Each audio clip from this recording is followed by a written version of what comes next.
Hello, Tando.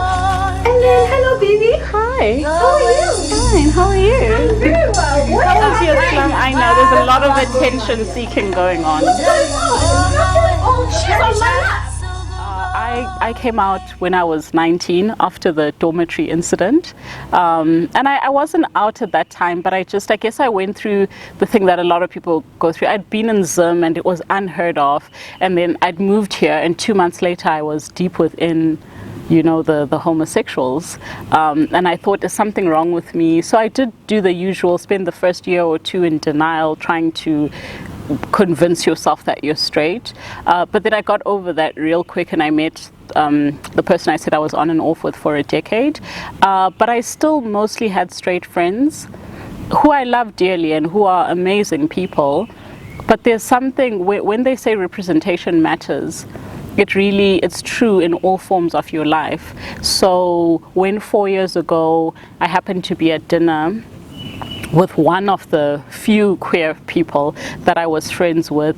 It was a Tuesday night. We were in Ilova at the Griffin, and one of her friends called her and said, "Hey dog, what are you doing?" And said, "Oh, actually come through, I'm with Bianca, come meet her." They came through, and I was just depressed, actually not diagnosed depressed, but I had been really depressed for quite a few months, and it was immediately obvious. And they said, "Oh, we need to get you out of this rut," as I said earlier, and we had this event here, and I called it the lesbian soiree.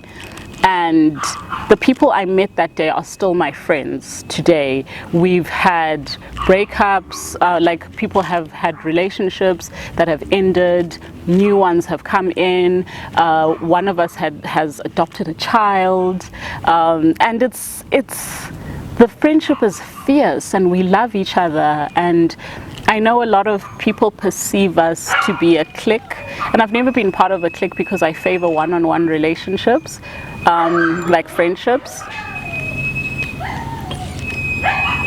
I've stopped because of the barking. It's a lot. It's not a problem? Okay. I know I favor one-on-one relationships, so I never wanted to be part of a clique or a bunch of popular girls who are going to be mean. But there's been something really homey about, hey, do you think that's why they call you my homie? Because the person feels like home. Because that's how I feel about my friends. Oh my gosh, I don't know. But it has. They feel like home. They come here. This garden belongs to all of us. We've eaten here. We've cried here. They've interrogated my new girlfriend here. I've had like fights with my partners here. I've sat right here and eaten rations and slap chips and cried with them because someone's broken their heart. And our community grows. There's not, in our core circle, there aren't a lot of incomings and goings. It's pretty much the same people from 4 years ago. But those people have friends, and sometimes those friends come in.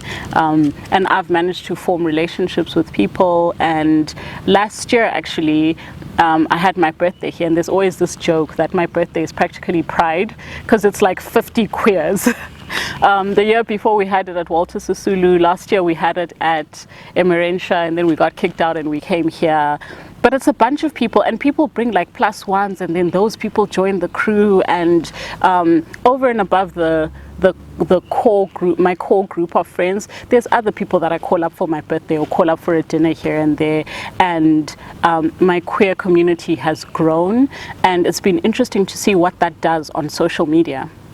Because I get all these comments in my inbox about your friends and you are so cool, you seem to, and for me, it's not that I take it for granted, but they're my friends, and we're not doing it for show. We just love each other really deeply.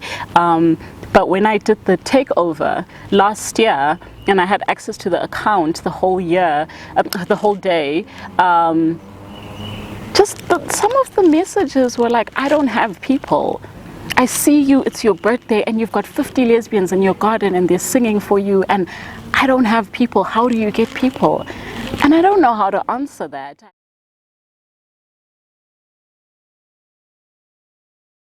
connected in a while.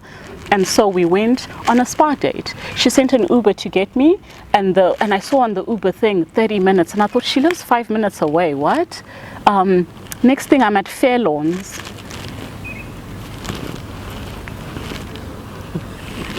And I was eating some polenta stack with aubergine while I was in a hot tub with some champers with one of my friends. And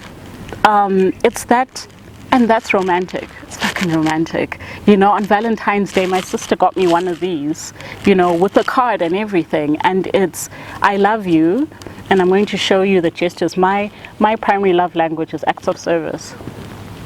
And I don't care if you're my friend, if you're my parent, if you're my sister, I'm going to, again, love languages. I know the book said it's for everybody, but people only talk about it when they talk about romantic relationships. Why aren't you doing that with your friend? Your friend needs you to tell them, I love you, or your friend needs you to run them a bath when they're sad. So why aren't you paying attention to the way your friend needs to be loved and loving them in that way? Why are you not putting in that effort for the friend that's going to be there through all the shitty little relationships? No, you're busy, you're taking all your energy and you're using it on the relationship, but you're not using it on the person who's going to be your pillar when those relationships end. Makes no sense to me.